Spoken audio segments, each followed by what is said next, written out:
দীঘার জগন্নাথধামে প্রসাদ বিতরণে কটাক্ষ করলেন প্রাক্তন বিজেপির রাজ্য সভাপতি দিলীপ ঘোষ। রাজ্য সরকারের উদ্যোগেই দীঘার জগন্নাথধামে প্রসাদ বিতরণকে কটাক্ষ করলেন প্রাক্তন বিজেপির রাজ্য সভাপতি দিলীপ ঘোষ।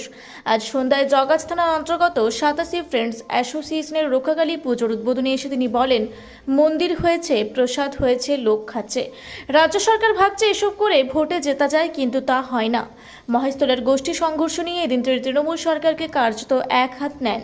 তিনি বলেন, শুধু মহেশতলা নয়, রাজ্যের বিভিন্ন জায়গায় জিহাদিরা দাপিয়ে বেড়াচ্ছে। পুলিশকে তারা ভয় করে না, ফলে মন্দির, মঠ, এমনকি ব্যবসায়িক প্রতিষ্ঠান কোনো কিছুই নিরাপদ নয়। যেসব জায়গায় কম হিন্দু আছে তারা নিরাপত্তাহীনতায় রয়েছেন। কবে বিজেপির নতুন রাজ্য সভাপতি ঘোষণা করা হবে?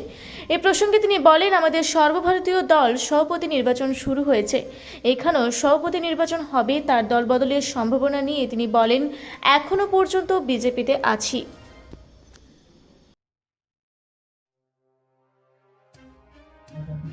কাদের হাত থাকতে হবে সেটা তো সরকারকে খুঁজে দেখতে হবে, কিন্তু এই ধরনের ঘটনা খালি মহেশতলা নয়, সারা পশ্চিমবঙ্গে জুড়ে হচ্ছে। হিন্দু সমাজ তার মঠ মন্দির সুরক্ষিত রাখতে পারছে না, উৎসব করতে পারছে না, নিশ্চিন্ত হয়ে থাকতে পারছে না, ব্যবসা বাণিজ্য সুরক্ষিত নয়। যারা দুষ্কৃতকারী, সমাজ বিরোধী এবং জিহাদিরা দাপিয়ে বেড়াচ্ছে রাজ্য সরকারের সহযোগিতায়, কারণ পুলিশ তাদের গায়ে হাত দিচ্ছে না, কারণ পুলিশকেও তারা ভয় পায় না। এই পরিস্থিতি থাকলে যেখানে কম সংখ্যায় হিন্দুরা থাকে তাদের থাকা মুশকিল হয়ে যাবে।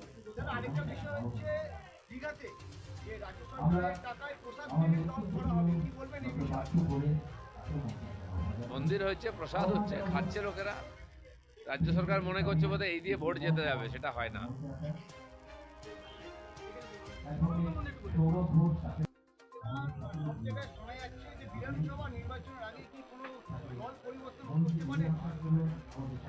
বিধানসভা এখনো তো বিজেপিতেই আছি, চলুন।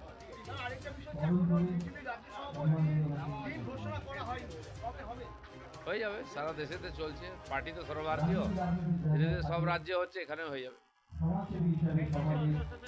চলো, যেখানে গিয়ে আমি দেখেছি কিন্তু মা কালী বাঙালিকে এক জায়গায় করে দেন, এটা কালীর মাহাত্ম্য। সেই জন্য কালীকে ভুললে চলবে না। কালী আমাদের শক্তির প্রতীক, উৎসাহের, প্রেরণার প্রতীক। আর মা বিপত্তারিণীও তারই সেই মহাশক্তির একটি রূপ। তাকে আমরা ডেকেছি বিপদের সময়। দুনিয়াতেও সংকট, আমাদের দেশে সমাজেও সংকট, সেখান থেকে বেরিয়ে আসার জন্য হাওড়া থেকে মণিশঙ্কর বিশ্বাসের রিপোর্ট, রূপসী বাংলা মিডিয়া।